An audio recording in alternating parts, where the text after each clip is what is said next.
अस्सलाम वालेकुम गाइस, कैसे हो आप सब। आई होप आप सब ठीक होंगे। तो आज वापस से हम लोग ने एक इन्फॉर्मेटिव व्लॉग लेके आए हैं आप सबके लिए। दैट इज़ आज हम लोग बताने वाले हैं कि विजिट वीज़ा के क्या रिक्वायरमेंट्स है और क्या क्या लगता है, क्या डॉक्यूमेंट्स लगते हैं, उसकी फ़ीस क्या है, सब कुछ गाइस। तो पहले जो था ना विजिट वीज़ा के जो रिक्वायरमेंट्स थे वो अलग थे, अभी थोड़ा सा रिवाइज हो गया है सब कुछ और अभी अलग हो गया है, न्यू रूल्स आ गए यहाँ पे बारे में। तो अभी हम लोग आपको वही सब शेयर करेंगे आपसे। ठीक है, इसने फ़ोन फेंका है। ठीक है, तुम बोलो बोलो। तो वीज़ा 3 टाइप का है अपने पास। फर्स्ट एक सिंगल एंट्री है और जो 2 वीक्स का होता है। Second multiple entry for 3 month. Third multiple entry for 1 year. So सबसे पहले सिंगल एंट्री में क्या क्या डॉक्यूमेंट आपको चाहिए। Single entry first of all आप 2 वीक्स का निकाल सकते हो, उससे ज़्यादा का वो नहीं निकल सकता है। सिंगल एंट्री में आपका जो पासपोर्ट होना चाहिए वो वैलिड होना चाहिए 6 मंथ के लिए मिनिमम। उससे ज़्यादा भी रहेगा तो अच्छा है, बट अगर 5 मंथ वैलिड है या 5.5 मंथ भी वैलिड है, एक दिन भी अगर नीचे तो वीज़ा कैंसिल हो जाता है। सेकेंड, अगर आपको वीज़ा मिल भी जाता है तो आप जब बाहर आते हो तो वो वीज़े के बेसिस पे आप काम नहीं कर सकते हो। आप अप्लाई कर सकते हो जॉब, जो भी कंपनी में आपको जॉब मिलेगा वो कंपनी आपको वर्क परमिट निकाल के देगी, उसके बेसिस पे आप काम कर सकते हो। थर्ड, आपका जो मैक्सिमम स्टे पीरियड होता है वो 14 डेज ही होता है और वो एक्सटेंड नहीं कर सकते हो आपको 14 डेज में ही कंट्री छोड़ना पड़ेगा, वैसा है। और मेजर डॉक्यूमेंट्स जो रिक्वायरमेंट है वो पासपोर्ट का फ्रंट कॉपी, जो पहला पेज है जहाँ पे आपका पर्सनल डिटेल होता है, और लास्ट कॉपी जहाँ पे एड्रेस का डिटेल होता है, वो दोनों कॉपी चाहिए होता है। सेकेंड, आपको होटल बुकिंग बताना पड़ता है। और थर्ड, आपको एक डमी टिकट लेना पड़ता है और रिटर्न डमी टिकट होना चाहिए। फॉर एग्जांपल 14 डेज का है और अगर आप प्लान कर रहे हो 1 जैन को आने के लिए, तो 1 जैन से लेके 14 जैन तक आपका जो है वीज़ा वैलिड है, करेक्ट। सो आप 1 जैन का टिकट ले सकते हो और 13 जैन सेफ साइड आप अप्लाई कर सकते हो रिटर्न टिकट के लिए। सो रिटर्न टिकट शो करना पड़ता है। थर्ड, फोर्थ, आपको आपका बैंक स्टेटमेंट शो करना पड़ता है। बैंक स्टेटमेंट में मैक्सिमम मिनिमम आपको 60,000 शो करना होता है। 60,000 आपको शो करना होता है उसमें। और जो उसका PDF कॉपी है आप एप्लीकेशन से नहीं निकाल सकते हो। फॉर एग्जांपल अगर बैंक का एप्लीकेशन है उसके थ्रू भी अपन स्टेटमेंट जनरेट कर सकते हो, तो वो वैलिड नहीं है। आपको बैंक जाके प्रॉपर हार्ड कॉपी निकालना होगा और स्टेटमेंट के फर्स्ट कॉपी पे जहाँ पे आपका पर्सनल डिटेल होता है, एड्रेस होता है, वहाँ पे एक स्टैंप लेना होगा बैंक का, और लास्ट पे जहाँ पे आपका फाइनल बैलेंस शो करता है वहाँ पे एक स्टैंप लेना होगा। वो दोनों कॉपी आपको अटैच करना पड़ेगा वीज़ा अप्लाई करने के टाइम पे। तो ये है सिंगल एंट्री का। सिंगल एंट्री का कॉस्ट 9 BD है। 9 BD में 5 BD आपका वीज़े का पैसा है, वीज़े का कॉस्ट है, और 4 BD एप्लीकेशन फीस है। एप्लीकेशन फी जो है 4 BD वो नॉन रिफंडेबल है। अगर आपका वीज़ा कैंसिल हो जाता है कोई रीज़न के लिए तो वो 4 BD आपको नहीं मिलेगा, आपको रीअप्लाई करना पड़ेगा। 5 BD आपका जो वीज़े का आपने डाला था वो उनके पास ही रहता है। With in span of 10-15 days आपको रीअप्लाई जब करोगे, आपको ईमेल के थ्रू आएगा, तो 15 से 20 दिन के अलावा अगर रीअप्लाई कर रहे हो तो आपको सिर्फ 4 BD पे करना है एप्लीकेशन का। सेकेंड वीज़ा होता है मल्टीपल एंट्री, जो 3 महीने का होता है। सो उसमें आप मैक्सिमम स्टे कर सकते हो 1 मंथ कंट्री के अंदर। फिर उसके बाद आपको री एंट्री करना पड़ता है। तो यहाँ पे मोस्टली सब लोग क्या करते हैं, कोई सऊदी जाके आता है कॉजवे से, यहाँ से बाय रोड, तो सऊदी आप जैसे जाके टच करके भी आओगे तो एग्जिट री एंट्री लग जाता है वीज़े पासपोर्ट पे आपके।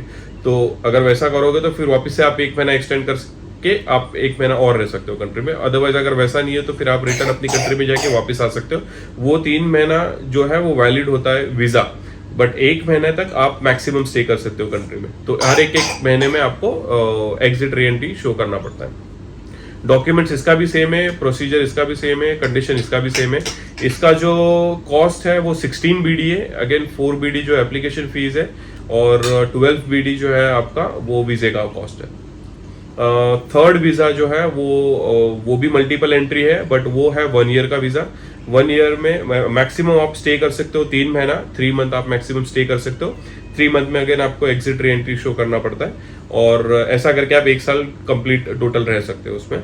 इसका जो कॉस्ट है ये वीज़े का, ये 44 BD है। 40 BD वीज़े का कॉस्ट है और 4 BD एप्लीकेशन का कॉस्ट है। बाकी डॉक्यूमेंट, प्रोसीजर, कंडीशन इन तीनों का वीज़ा का जो भी है वो सारा सेम है, ऐसा है। तो ये हो गया 3 वीज़ा तुम्हारा। सो गाइज आप देख सकते हो कि अभी जो है ये इसमें रिवाइज क्या है आप समझ गए होगे, अगर किसी ने पहले निकाला होगा तो यहाँ पे अभी शो करना पड़ता है इतना 60,000। नहीं, मेरे ख्याल से पहले जो स्टेटमेंट तो पहले से था, मेरे ख्याल से जो डमी टिकट का मेरे को याद नहीं आ रहा, बट ये जो होटल बुकिंग है ना ये नहीं था पहले, तो ये लोग ने वापस अभी डाले। और मोस्टली क्या करता है, जैसे अभी किसी का रिलेटिव्स अगर बहरीन में है ऑलरेडी, तो अभी जैसे मेरा यहाँ पे फ्लैट है और मेरा ईवा का बिल मेरे नाम पे ही है, तो अगर होटल बुकिंग आपके पास नहीं है तो आप मेरा जो ईवा का बिल है वो भी मैं अटैच कर सकता हूँ on behalf of hotel booking. तो इधर विच वेज अगर आपके पास होटल बुकिंग का रिसीट है वो आप अटैच कर सकते हो, या तो फिर अगर आपको कोई रिलेटिव आपके लिए अप्लाई कर रहा है तो वो उसका जो रेसिडेंशियल एरिया है, रेसिडेंशियल एड्रेस है, वो भी आप वो अप्लाई कर सकता है। लाइक सिंपली उसको ईवा का जो उसका कॉपी होता है, लाइट बिल वाटर बिल का कॉपी, वो अटैच करना होता है उसमें, तो उससे भी काम हो जाता है वैसा। तो अभी तो अल्हम्दुलिल्लाह मेरे हस्बैंड के नाम पे ये ईवा पहले नहीं था, पर है ना। एयर टिकट का भी मोस्टली क्या होता है, किसी को डाउट होगा कि अगर मैं वीजा अप्लाई करता हूँ और कोई भी रीजन से अगर वीजा मेरा कैंसिल होता है तो फिर वो एयर टिकट जो वो बुक कर रहा है, फॉर एग्जांपल जो भी 14 डेज की है या 1 महीने की है, तो फिर वो भी वेस्ट हो जाएगी। तो मोस्टली क्या करते हैं यहाँ पे लोग, डमी एयर टिकट बुक करते हैं, और जैसी वीजा सक्सेसफुल अप्रूव हो जाता है तो वही सेम डमी एयर टिकट को लोग वो proper valid air ticket, like confirm air ticket करवा लेते हैं, वैसा है। सही। तो ये सीन है। और गाइस मेरे हस्बैंड ने ना पहले अम्मी का भी निकाले थे जब वीज़ा, सही, करेक्ट। तो उन्होंने अम्मी का 3 बार निकाले थे, रिजेक्ट हो गया था, फिर बाद में हो गया। एक्चुअली उसमें ना थोड़ा सा मिस्टेक हो गया था। नहीं, अम्मी के वीजे में मैंने क्या, तुम लोग ने मेरे को क्या भेजे थे, डायरेक्ट जो एप्लीकेशन है ना उनके बैंक का, वहां से स्टेटमेंट जनरेट करके मेरे को भेजे, तो मैंने ऐसे ऑनलाइन अप्लाई करा था, तो वहां पे वो रिजेक्ट हुआ था। फिर जब अम्मी और तुम लोग सब लोग बैंक गए थे, वहां से स्टैंप लेके आए थे प्रॉपर हार्ड कॉपी पे, और उसका जब मेरे को PDF भेजे आप लोग ने, तो तभी वो अम्मी का वीजा अप्रूव हो गया था, वैसा सीन है। तो माइनर डिटेल। फिर मेरे हस्बैंड ने यहाँ से ना डैडी का भी वीजा निकाले थे, वो तो 1 महीने का ही निकाले थे। फॉर एग्जाम्पल अभी जैसे तुम लोग तो इंडिया से आ रहे हो, अब अगर मैं बहरीन में हूँ और मेरे को किसी को ओमान से बुलाना है, UAE से बुलाना है, सऊदी से बुलाना है, कतर से बुलाना है, कोई से कोई भी GCC कंट्री से बुलाना है, तो वो भी अपन कर सकते हैं। उसमें आपको क्या लगेगा, फॉर एग्जाम्पल अगर मेरे को सऊदी से किसी को बुलाना है तो सऊदी में क्या चलता है, इकामा चलता है, जैसे यहाँ पे CPR चलता है ना, वह इकामा चलता है, तो उस बंदे का इकामा कॉपी आपको चाहिए होता है, और बाकी रेस्ट डॉक्यूमेंट्स आपको सेम लगेगा। पासपोर्ट कॉपी लगता है उसमें, इकामा लगता है, और जो उनका वीजा कॉपी है, उनके पास भी जो वीजा होता है ना वहाँ का, अभी सऊदी का फॉर एग्जाम्पल मेरे डैड का वीजा वहाँ पे है, तो वो वीजा कॉपी उनका लगेगा। बैंक स्टेटमेंट की इसमें जरूरत नहीं है, और होटल बुकिंग और ये सब की इसमें जरूरत नहीं है। एड्रेस में मैं मेरा जो रेसिडेंशियल एड्रेस प्रूफ है मेरे पास, जो ईवा है, वो मैं अटैच कर दूंगा, तो उसमें हो जाता है, सक्सेसफुल निकल जाता है। Same goes to Oman, UAE, जहाँ पे भी जो भी बंदा है वहाँ का उसको रेसिडेंशियल कार्ड देना होता है, और उसमें आप वीज़ा जनरेट कर सकते हो, ये सीन है। सो गाइज आप लोग हम लोग को इंस्टाग्राम पे भी फॉलो कर सकते हो, मैं जो लिंक है वो डिस्क्रिप्शन में डालूंगी। और अगर आपको कुछ भी कोई भी क्वायरीज है या कोई भी क्वेश्चंस है, आप लोग इंस्टाग्राम पे मुझे DM कर सकते हो, इंशाल्लाह मैं ज़रूर रिप्लाई करूँगी। ओके गाइज, सो ये व्लॉग यहीं पे एंड कर रहे हैं हम लोग। टेक केयर, बाय बाय, अल्लाह हाफिज़। अल्लाह हाफिज़, जल्दी वापस।